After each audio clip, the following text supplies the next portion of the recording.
반갑습니다. 77입니다. 이 시간은 신축주택에서 방바닥 몰타를 바르게 돼요. 우리가 보통 현장에서 방통을 친다 그러는데 온수코일을 깔고 거기다가 시멘트 미장으로 방바닥을 발라주게 되죠.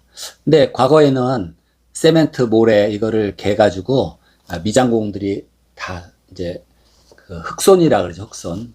일본 말로 고대라 그러는데 그 흑손으로 다 매끈하게 이제 바르게 되죠.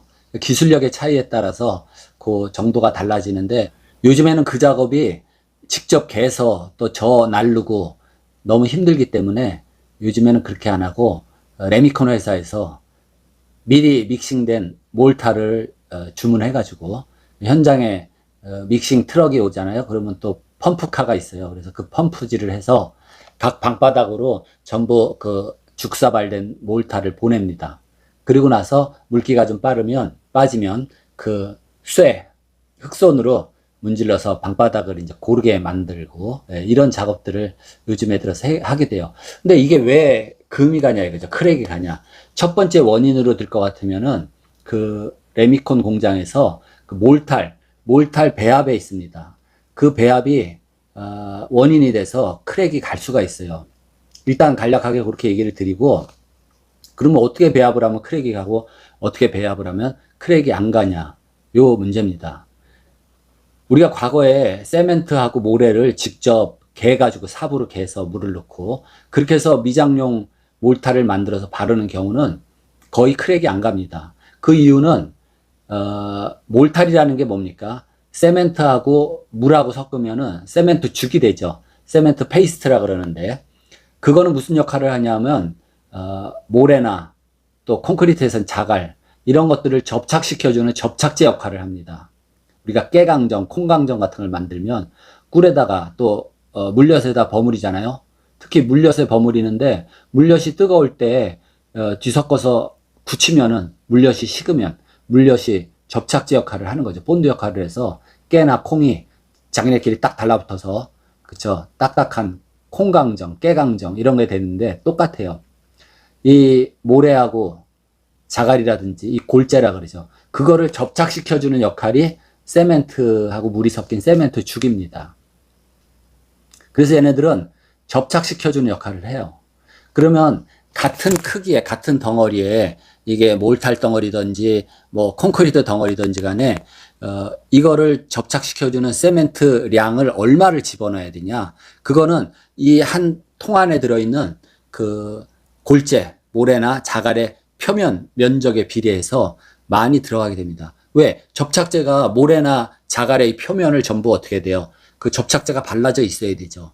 그러니까 그 알갱이마다 그 표면적이 클수록 세멘트 풀이 많이 들어가고 그 양이 많을수록 비례해서 물이 들어가기 때문에 그 물이 증발하면서 수축을 하게 됩니다. 그래서 수축을 해서 예를 들어서 이 덩어리가 이렇게 수축하는 거는 괜찮지만은 얇게 발라놨는데 이게 수축을 하면 어디선가 금이 가게 돼 있어요. 그게 원인입니다. 그러니까 직접 개서 하는 것은 왜 금이 잘 안 가냐 하면은 모래를 좀 굵은 걸 쓰게 돼요. 그리고 이 바르는데 직접 개서 바르는 거는 물이 적게 들어가고 돼도 상관없습니다. 그렇기 때문에 균열이 잘 안 가요. 근데 미리 비빔을 한 그 레디믹스드 몰탈 같은 거, 그쵸? 레미콘 공장에서 오는 1대3 몰탈, 그거는 그 안에 물도 많이 들어있고, 왜냐면 이게 되면은 작업이 안 되거든요. 우리가 그 레미콘 트럭 아지테이터 그 드럼인데 그 안에 물하고 세멘트 가루하고 모래가 집어넣어서 그걸 뒤섞어가지고 현장에 오게 되는데 여기서 가장 또 중요한 거는 모래예요. 모래가 입도가 조금 굵고 똘망똘망한 그런 모래를 집어넣어서 하면은 균열이 또 적게 가는데 모래 이외에 미세한 분말, 석분 같은 것이 많이 들어가는 질 떨어지는 모래가 들어가기 때문에 그래요. 미세립자가 많이 들어갈수록 그 균열이 많이 갑니다. 자, 지금 여기 그림에서 보듯이 똑같은 1m 안에다가 자, 미세립자, 모래를 쭉 진흙 같은 거, 진흙가루, 흙알갱이를 쭉 세워놔 봤어요.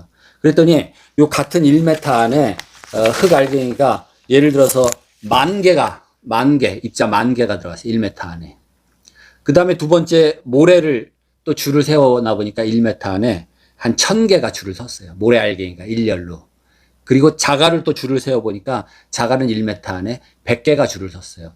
그러면은 요 동그란 입자 사이에 뭐가 들어있냐면은 세멘트 죽하고 그 세멘트 죽 안에는 또 물이 들어있잖아요. 그래서 그 알갱이 사이 그 개수가 많을수록 물이 증발하면서 그 틈만큼 수축을 하게 돼요. 그러니까 예를 들어서 뭐 밀입자, 지능알갱이 같은 게 10,000개가 줄을 섰는데, 그러면 그 칸이 몇 개가, 10,000개가 있죠, 간격이. 거기서 조금씩 줄어서 이게 합쳐지면은 한 10mm가 줄어요, 말해 1cm, 1m에 대해서. 근데 모래 같은 거, 예를 들어서 알갱이가 1,000개가 줄을 섰다. 그러면 이게 다 세멘트 주간에 있는 물이 건조되면서 약 한 뭐 예를 들어서 2mm가 줄어요. 그러면 자갈 100개가 줄을 서 있어요. 100개. 그게 줄어들었어요. 그러면 거의 뭐 0.2mm 미세하게 줄어든다 이겁니다. 이해가 가시겠죠? 밀입자가 많을수록 그 간격이 많고 간격 사이에 세멘트 죽 안에는 물 성분인데 그게 증발하면서 또 수축을 하게 돼요. 그래서 특별히 뭐 무수축 몰탈이라는 것도 있습니다. 무수축 몰탈이라는 게 있는데 일반적으로 이 시멘트라는 거는 그렇게 해서 몰탈 같은 경우 물이 증발하면서 수축을 해요. 그럼 물은 왜 넣냐? 세멘트가 물하고 화학작용을 합니다. 세멘트가 딱 굳을 때까지 물이 없으면은 제대로 강도가 안 나와요. 그래서 우리가 양생을 시킨다 그러는데 양생 과정 중에 반드시 필요한 게 수분입니다. 물이 있어야 돼요. 그리고 온도도 좀 높아야 되고 온도가 높을수록 세멘트가 화학 반응이 빠르고 빨리 굳습니다. 그럼 제일 좋은 조건은 뭐예요? 온도를 높이고 수분을 유지시켜주는 거죠. 그래서 세멘트 제품을 커다란 증기통에다 이렇게 찌는 경우가 있어요. 찜통에다 찝니다. ALC 블럭이 찜통에서 쪄가지고 나와요. 네, 오토클레이브드라는 그런 통 안에서 오토클레이브드 콘크리트인데 그 안에서 ALC 덩어리를 쪄가지고 나오면 커팅을 딱 해가지고 블럭 형태로 만드는 거예요. 네, 그러면은 온도가 높고 수분이 충분하면은 세멘트가 잘 굳습니다. 여러분들이 아마 벽돌 찍어내는 공장 그런데 과거에 연배가 있으신 분들은 벽돌 공장을 지나가면서 보신 적이 있어요. 그래서 벽돌, 블럭, 세멘트 제품 가만히 보면 이 모래 알갱이가 왕모래를 씁니다. 왕모래. 그리고 계속 또 막 벽돌 찍어서 이렇게 펼쳐놓고 거기다 물을 계속 뿌리는 거 보신 적 있으실 거예요. 왜 그런지 이해가 가시죠? 왕모래를 쓰고 또 물을 또 뿌려준다. 왜? 충분한 물이 있어야 잘 굳고 강하게 굳고 알갱이가 클수록 수축 같은 데 유리하기 때문에 이 알갱이 큰 거. 그래서 미장을 할 때도 원래 우리가 개서 쓸 때는 처음에는 미장 모래를 굵은 모래로 발라줍니다. 벽을 2번 바를 때. 그럼 거칠거칠하면서 입자가 굵으니까 유리하죠. 그 다음에 마무리할 때는 뭐 좀 고운 모래를 써줄 수밖에 없어요. 어차피 표면이 매끈해야 될 때니까. 그래서 물기 없이 좀 잘 바르면은 크랙이 잘 안 갑니다. 레미콘에서 오는 그 1:3 몰탈 레미탈도 쭉 방바닥에 쏟아붓고 어느 정도 커다란 이제 그 흑손 나무로 된 걸로 표면을 골아놓고 물기가 한참 좀 이렇게 스미고 빠진 다음에 한 4시간 지나서 그 다음에 미장공이 들어가서 철제, 쇠 그 흑손 그걸로 이렇게 눌러주면서 잘 마무리를 해야 돼요. 근데 기술력이 좋아도 원래부터 그 모래가 시원치 않은 가느다란 미세립자가 많이 들어간 그런 레미탈을 썼다. 그러면은 균열이 많이 갑니다. 그리고 또 빨리 굳으면은 어떻게 돼요? 빨리 줄어들죠. 그렇기 때문에 그 위에다가 비닐 같은 거를 좀 덮어주고 수분 증발이 급격히 안 되게 그렇게 하면은 한 군데서 많이 크랙이 가지 않고 이렇게 잔 균열이 미세하게 갈 수가 있어요. 균열을 막기 위해서 또 뭡니까? 그 와이어 메시나 뭐 또 차광막도 많이 덮기도 하는데 어쨌든 그런 이게 줄어드는데 견딜 수 있게 망 같은 거, 철망, 메탈라스 이런 것들을 깔아주면 훨씬 효과가 좋아요. 그 전에 어떻게 한다? 질 좋은 그 주변에 물어보면 알아요. 아, 저기 무슨 레미콘은 균열이 많이 간다. 또 저쪽 무슨 레미콘은 균열이 덜 간다. 이런 게 있습니다. 그렇기 때문에 레미콘도 선별해서 공장을 선별해서 그렇게 여러분들이 주문을 하는 것도 하나의 방법이에요. 방바닥에 가는 크랙. 물론 보기도 안 좋죠. 그렇지만 그대로 쓰는 건 아니잖아요. 물론 요즘에 이제 상업 뭐 그런 매장 같은데 커피숍이나 이런 데는 요즘 유행하는 게 뭡니까? 인더스트리얼 디자인이라 그래서 그냥 공장이면 공장 그대로 산업 시설 뭐 그대로 창고 같은 거 그냥 대충 개조를 해서 그렇게 써요. 그래서 바닥도 세멘트 바닥 그대로, 물론 먼지가 풀풀 나니까 그 무영제라고 그 에폭시 우레탄 같은 투명을 다 발라주고 그렇게 되는데, 그거는 이제 일종의 멋으로 그렇게 하지만 그 방바닥 균열은 사실 그렇게 크게 기능상 강도상으로 문제가 되진 않아요. 원래 이게 콘크리트 건물 같으면은 바닥에 콘크리트 그 구조체 자체가 균열이 가고 금간 게 아니기 때문에 거기는 어떻게 돼요? 우리 방바닥이 콘크리트 쪽 같으면 콘크리트가 있고, 그 다음에 거기다 방수 필름 비닐을 깔고, 단열재 깔고, 그쵸, 스티로폼이나 단열재를 깔고, 거기에 엑셀 파이프 온수 코일을 깔기 위해서 그 붙잡아 매기 위해서 또 그 방바닥 균열이 가지 않게 와이어 메쉬라는 걸 깔죠. 이렇게 격자로 된 철망을 깝니다. 그 철망 위에 엑셀 파이프 그거를 배치를 하고, 그 다음에 거기다 몰타를 하기 전에, 몰타리 이렇게 수축 균열이 가니까 뭐예요? 차광막이라든지 그런 거를 덮어주고 그렇게 해서 미장을 하게 됩니다. 근데 여러분들이 뭐 시축을 하는 건축주가 됐던 또는 뭐 시공자가 됐던, 물론 균열이 안 가는 게 좋긴 한데 그 미장, 방바닥 미장 균열에 대해서는 너무 신경을 안 써도 될 것 같아요.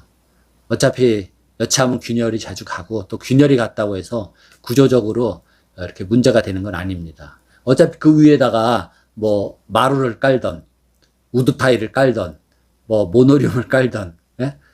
또는 뭐 타일을 깔던 그렇게 해서 쓰는 거예요. 그렇기 때문에 구조체 자체가 균열이 갔다면은 좀 문제가 되지만은, 그렇지 않다면은 크게 신경을 쓰지 않으셔도 된다. 그래서 오늘의 요점은 그 미세립자 많을수록, 또 이거 물을 사용하는 거기 때문에 물이 증발하면은 어떤 제품이든지 다 줄어듭니다. 목재도 생목재가 물이 증발하면서 목재 내부의 수분이 증발하면서 줄어들어요. 하다못해 오징어, 청바지 다 물에 젖은 것들 말릴 때 다 줄어듭니다. 마찬가지예요. 콘크리트도. 그래서 물량이 많을수록, 물량이 많아지려면 어떻게? 세멘트 죽이 많아져야죠. 세멘트 죽이 많아진다는 거는 표면적이 큰 미세립자라든지, 예? 이런 경우에 세멘트 죽이 많아지고 비례해서 물도 많아지고 균열도 많이 가고 수축도 많이 가고 그래요. 그래서 콘크리트도 같은 개념인데, 그래서 이제 골재를 되도록 허락하는 범위 내에서 골재 치수를 크게 하고, 또 골재를 어떻게 해요? 잘 크고 작은 알맹이들을 잘 조화롭게 골재 배합을 해야 됩니다. 우리가 쓰는 말로는 조림률이라 그러는데, 조림률. 자, 똑같은 한 대박 콩, 한 대박 좁쌀 섞어요. 합쳐요. 두 대박이 되나요? 그렇지 않아요. 두 대박이 훨씬 안 됩니다. 왜? 콩 사이사이에 좁쌀이 들어가기 때문에 그래요. 왜 그렇게 하겠어요? 세멘트 죽의 양을 줄이기 위해서 그래요. 콘크리트가 그거 아니에요? 자갈이 있고 모래가 있어요. 자갈 사이사이엔 또 모래가 들어가 있고, 그래서 골재가 되도록이면 꽉 차게 해야 돼요. 그 공간, 나머지 공간에 세멘트 죽이 들어가요. 되도록이면 세멘트 죽은 적게 들어갈수록 좋아요. 얘는 골재와 골재를 접착하는 기능만 충실히 하면은 그걸로서 만족이에요. 세멘트 죽이 절대 많이 들어간다고 좋은 게 아니고, 또 세멘트 자체를 많이 넣는다고 좋은 게 아니고, 그런 거를 조금 오해하시는 분들이 있는데, 자세한 그 내용을 아시려면 제 지난 영상 중에 콘크리트에 대한 영상들이 있어요. 그걸 보시면 될 것 같아요. 오늘 얘기는 여기서 마치겠습니다. 고맙습니다.